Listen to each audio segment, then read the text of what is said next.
Hi guys, நான் உங்கள் நித்யா. எல்லாம் எப்படி இருக்கீங்க? நல்லா இருக்கீங்களா? நான் ரொம்ப நல்லா இருக்கேன்.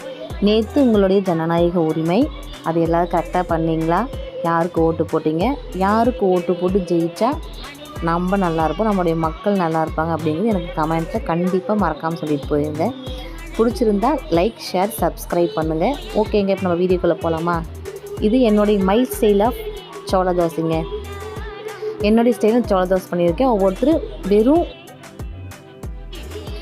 சோளம் மட்டும் அரைச்சி செய்வாங்க. நான் இப்போ கூட அது கூட கொஞ்சம் கிறிஸ்பினஸ்க்காக அரிசி அண்டு வெந்தயம், துவரம்பருப்பு கொஞ்சங்க, உளுந்து போட மாட்டேங்களே, அந்த வலுவலுப்பு கிடைக்காக துவரம்பருப்பு கொஞ்சம் போட்டு அரைச்சிருக்கேன். அது கூட ஜீரகம், சோம்பு, பூண்டு, இஞ்சி, பச்சை மிளகாய், வரமிளகாய் உங்கள் காரத்துக்கு அந்த மாதிரி நீங்கள் போட்டுக்கலாம். போட்டு மேலும் நீங்கள் வெங்காயம், பச்சை மிளகா, கொத்தமல்லி தழை எல்லாம் போட்டு அதுக்கு சட்னி தேவையில்லை. நான் இதுக்கு தக்காளி சட்னி யூஸ் பண்ணிக்கிட்டேன். நீங்கள் உங்களுக்கு எது சட்னி பிடிக்குமோ அதை யூஸ் பண்ணி சாப்பிட்டுக்கலாம், நல்லாயிருக்கும்.